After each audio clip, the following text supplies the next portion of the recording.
Hi കൂട്ടുകാർ, അസ്സലാമു അലൈക്കും വറഹ്മത്തുള്ള.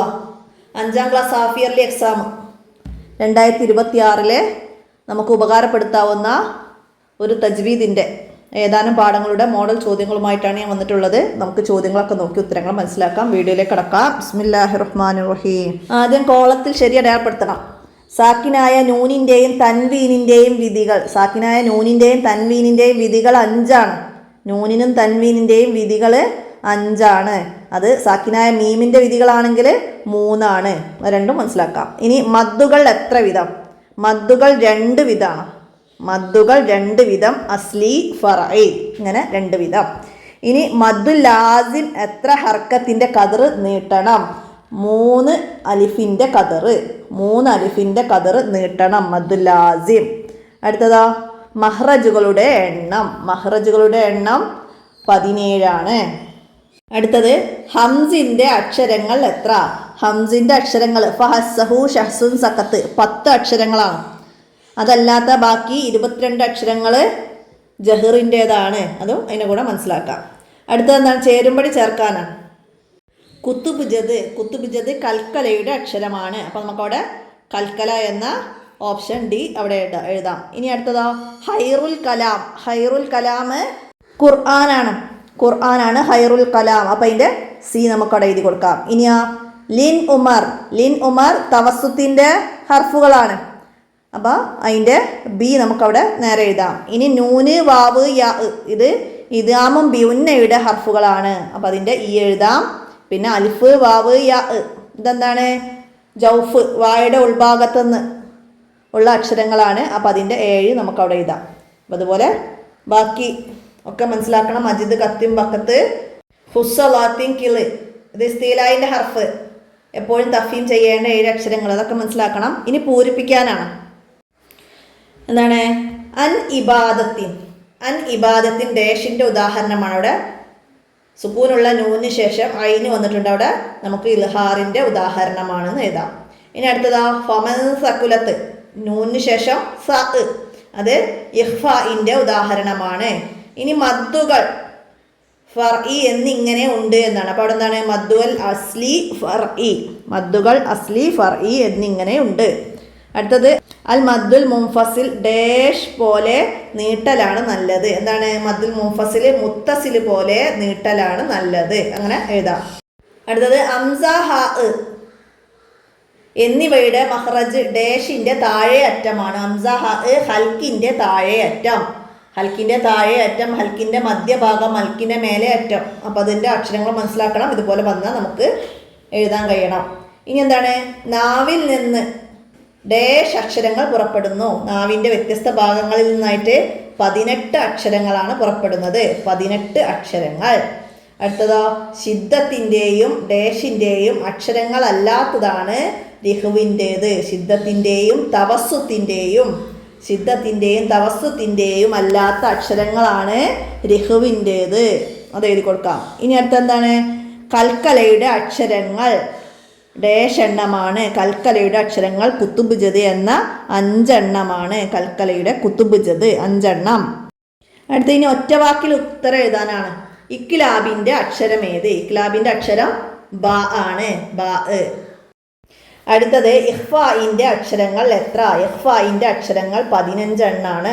15 ഹർഫുകളുണ്ട്. ഇനി മദ്ദുൽ ഫറഈ എത്ര ഇനം? മദ്ദുൽ ഫറഈ 5 ഇനാണ്. മദ് മുത്തസില്, മുൻഫസില്, ലാസിം, ആരിള്, ലീന്, ഇങ്ങനെ 5 ഇനങ്ങളുണ്ട്. മനസ്സിലാക്കണേ.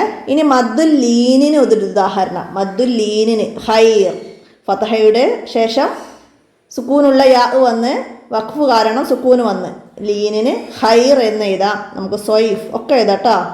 അടുത്തത് ജൗഫ് എന്നതിൻ്റെ അർത്ഥം. ജൗഫ് എന്നതിൻ്റെത് വായയുടെ ഉൾഭാഗം എന്നാണ്. ഇതുപോലെ ഖൈഷൂം, ഷഫത്താനി, ലിസാന്, ഹൽക്ക്, ഇതൊക്കെ മനസ്സിലാക്കണം കേട്ടോ. അടുത്തത് അതുപോലെ തന്നെ ഹൈഷൂം എന്നതിൻ്റെ അർത്ഥം.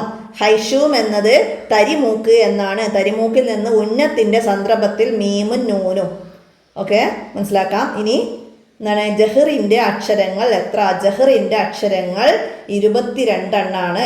22. അടുത്ത ശിദ്ദത്തിൻ്റെ അക്ഷരങ്ങൾ എത്ര? ശിദ്ദത്തിൻ്റെ അക്ഷരങ്ങൾ 8 ആണ്. അജിദ്, കത്തിം, ബക്കത്ത് 8 അക്ഷരങ്ങളാണ് ശിദ്ദത്തിന്. ഇനി ഇസ്തിലായിൻ്റെ അക്ഷരങ്ങൾ എത്ര? ഇസ്തിലായിൻ്റെ അക്ഷരങ്ങൾ 7 എണ്ണമാണ്. ഹുസ്സലോത്തിൻ കിളി 7 അക്ഷരങ്ങളാണ് ഇസ്തിലായി. ഇനി ഉത്തരം എഴുതാനാണ്. ഖുർആൻ എല്ലാ നിലക്കും വ്യത്യസ്തമാവാൻ കാരണമെന്ത്? അത് ഇലാഹി വചനങ്ങളായതുകൊണ്ടാണ് അത് എല്ലാ നിലക്കും വ്യത്യസ്തമായത്. ഇനി അടുത്ത ചോദ്യം, സാക്കിനായ നൂനിൻ്റെയും തൻവിൻ്റെയും വിധികൾ ഏതെല്ലാം? നേരത്തെ പറഞ്ഞിരുന്നു ഇദ്ഹാർ, ഇദ്ആം ബിഉന്ന, ഇദ്ആം ബിലാ ഉന്ന, ഇഖ്ഫാ, ഇഖ്ലാബ്, ഇങ്ങനെ 5 എണ്ണമാണ് സാക്കിനായ നൂനിൻ്റെയും തൻവീനിൻ്റെയും വിധികൾ.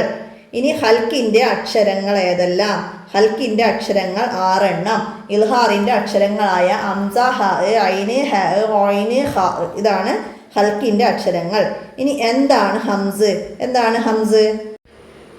ഉച്ചരിക്കുമ്പോൾ വായിൽ നിന്ന് കാറ്റ് പുറത്തേക്ക് വരണം. ഈ അക്ഷരങ്ങൾ ഉച്ചരിക്കുമ്പോൾ വായിൽ നിന്ന് കാറ്റ് പുറത്തേക്ക് വരണം. ഫഹസ്സഹു ഷഹ്സുൻ സഖത്ത് എന്ന 10 ഹർഫുകളാണ് ഹംസിൻ്റേത്.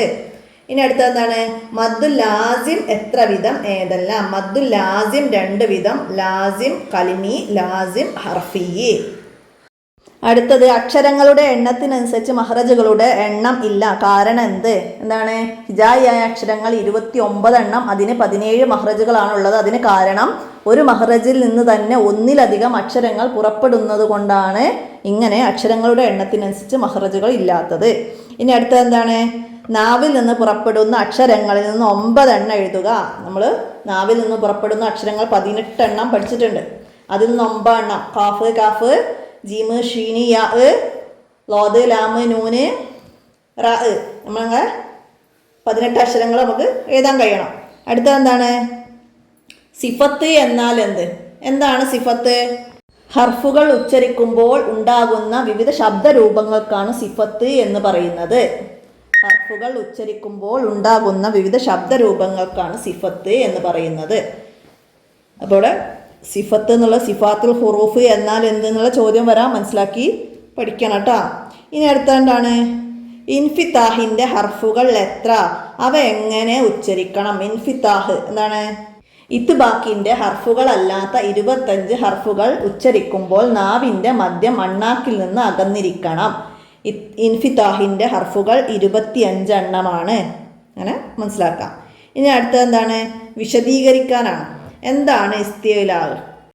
ഇസ്തിലാഹിൻ്റെ അക്ഷരങ്ങൾ ഉച്ചരിക്കുമ്പോൾ നാവിൻ്റെ മുരട് അണ്ണാക്കിലേക്ക് ഉയർത്തി വായ നിറയെ ശബ്ദമുണ്ടാക്കും വിധം തഫീമായി ഉച്ചരിക്കണം. സോദ്, ലോദ്, ഒയിന്, തോ, ഖാഫ്, ലോ എന്ന ഹുസ്സലാത്തിൻ കിള് എന്ന 7 ഹർഫുകളാണ് ഇസ്തിലാഹിൻ്റെ ഹർഫുകൾ. ഇസ്തിലാഹിൻ്റെ ഹർഫുകളെ എല്ലായ്പ്പോഴും തഫീം ചെയ്താണ് ഉച്ചരിക്കേണ്ടത്. അടുത്തത് വിശദീകരിക്കാം. മഖാരിജുൽ ഹുറൂഫാണ്. എന്നാണ് ഖുർആൻ പാരായണ നിയമങ്ങളിൽ വളരെ പ്രധാനപ്പെട്ടതാണ് മഹ്റജുകളെ കുറിച്ചുള്ള അറിവ്. തൊണ്ട, നാവ്, ചുണ്ടുകൾ, തരിമൂക്ക്, വായയുടെ ഉൾഭാഗം എന്നിങ്ങനെയാണ് പ്രധാന മഹ്റജുകൾ. മഹ്റജുകൾ മാറിയാൽ അക്ഷരങ്ങൾ തന്നെ മാറുകയും അർത്ഥവും ആശയവും വ്യത്യാസപ്പെടുകയും ചെയ്യും. മഹ്റജ് മാറുന്നതിലൂടെ വരുന്ന തെറ്റുകൾ നാം ശ്രദ്ധിക്കണം. അത് ഖുർആൻ പാരായണത്തിൽ വലിയ പാപമാണ്. അപ്പോൾ ഇവിടെ 5 വരി കുറയാതെ എഴുതാൻ വരികയാണെങ്കിൽ തൊണ്ടയിൽ നിന്ന് പുറപ്പെടുന്നതും നാവിൽ നിന്ന് പുറപ്പെടുന്നതും ബാക്കി ഭാഗങ്ങളോ അക്ഷരങ്ങളോ ഒക്കെ എഴുതി അവിടെ നമുക്ക് കംപ്ലീറ്റ് ആക്കി കൊടുക്കാൻ കഴിയണം. അടുത്ത എന്താണ്? മദ്ദുൽ ഫർഇ. എന്താണ് മദ്ദുൽ ഫർഇ? മദ്ദുകൾ 2 വിധമാണ്, അസ്ലി, ഫർഇ. മദ്ദക്ഷരം ഉച്ചരിക്കാൻ ആവശ്യമായ സമയം മാത്രം നീട്ടുന്നതിനാണ് അസ്ലി എന്ന് പറയുന്നത്. അസ്ലിയേക്കാൾ കൂടുതൽ നീട്ടുന്നതിനാണ് മദ്ദുൽ ഫർഇ എന്ന് പറയുന്നത്. മദ്ദുൽ ഫർഇ 5 ഇനങ്ങളാണ്: മുത്തസിൽ, മുൻഫസിൽ, ലാസിം, ആരിദ്, ലീന്. ഇത്രയും നമുക്കിവിടെ എഴുതാം. 5 വരി കുറയാതെ എഴുതാൻ വന്നാൽ എന്താണ് മുത്തസിൽ, മുൻഫസിൽ, ലാസിം, ആരിദ്, ലീന് ഇതൊക്കെ വിശദീകരിച്ചിട്ട് നമുക്കവിടെ എഴുതാൻ കഴിയണം. അടുത്ത ഇനി ഖുർആൻ പാരായണത്തിൻ്റെ മഹത്വമാണ്. നമ്മൾ 1-ാമത്തെ പാഠത്തുനിന്ന് മനസ്സിലാക്കിയിട്ട് എഴുതണം. എന്താണ്? ഖുർആൻ പാരായണവും പഠനവും വളരെ മഹത്വമുള്ള സൽക്കർമ്മമാണ്. അല്ലാഹു തആലയുടെ വിശുദ്ധ കലാമായ ഖുർആൻ ജിബ്രീൽ അലൈഹിസ്സലാമിലൂടെ നബി സല്ലല്ലാഹു അലൈഹി വസല്ലമയിലേക്കും ശേഷം സജ്ജരിതരായ സഹാബികൾ, താബിഉകൾ, ഇമാമുകൾ തുടങ്ങി ഗുരുപരമ്പരയിലൂടെ നമുക്ക് ലഭിച്ചു. കൂട്ടിച്ചേർക്കലുകൾക്കോ മാറ്റത്തിരുത്തലുകൾക്കോ വിധേയമാവാതെ ആശയസമ്പൂർണതയോടെ അന്ത്യനാൾ വരെ ഖുർആൻ നിലനിൽക്കുക തന്നെ ചെയ്യും. വിശുദ്ധ ഖുർആൻ ഇലാഹി വചനങ്ങളായതുകൊണ്ട് അതിനെ എല്ലാ അർത്ഥത്തിലും അത് മറ്റെന്തിൽ നിന്നും വ്യത്യസ്തമാണ്. പാരായണം, എഴുത്ത്, വ്യാഖ്യാനം എല്ലാം സവിശേഷവും പ്രത്യേകതകൾ നിറഞ്ഞതുമാണ്. അപ്പോൾ അതൊക്കെ മനസ്സിലാക്കണം. പിന്നെ മനുഷ്യരായ നമ്മോടുള്ള അള്ളാഹു താലയുടെ കൽപ്പനകളും നിർദ്ദേശങ്ങളുമാണ് ഖുർആൻ എന്ന വിചാരത്തോടെ നിയമങ്ങൾ പാലിച്ചും ഭക്തിയോടെയും ആവണം നാം ഖുർആൻ പാരായണം ചെയ്യേണ്ടത്. പിന്നെ അവിടെ ഫസ്റ്റ് നബി സല്ലല്ലാഹു അലൈഹി വസല്ലമ പറയുന്ന കാര്യം, ഖുർആൻ്റെ കൂട്ടുകാരനോട് പറയുന്നത്, അതൊക്കെ മനസ്സിലാക്കി 5 വരി കുറയാതെ എഴുതാൻ വന്നാൽ അതൊക്കെ ചേർത്ത് നമുക്ക് എഴുതാൻ കഴിയണം. ഇത്രയാണ് ഈ ചോദ്യപേപ്പറിൽ വന്നത്. അപ്പോൾ എല്ലാവർക്കും നന്നായി മനസ്സിലായിട്ടുണ്ടാവുമെന്ന് കരുതട്ടെ. നമുക്ക് 1 മുതൽ 7ാമത്തെ പാഠം വരെയുള്ള പാഠഭാഗത്തു നിന്ന് ഒരുപാട് ചോദ്യങ്ങൾ ഇതിൽ നമുക്ക് മനസ്സിലാക്കി പഠിക്കാൻ സാധിച്ചിട്ടുണ്ട്. അപ്പോൾ എല്ലാവരും ഉപകാരപ്പെടുത്തണം, കൂട്ടുകാർക്കൊക്കെ ഷെയർ ചെയ്ത് കൊടുക്കണം. നമുക്ക് അടുത്ത ചോദ്യപേപ്പറുമായി അടുത്ത വീഡിയോയിൽ കാണാം. അസ്സലാമു അലൈക്കും വറഹ്മത്തുള്ളാഹി.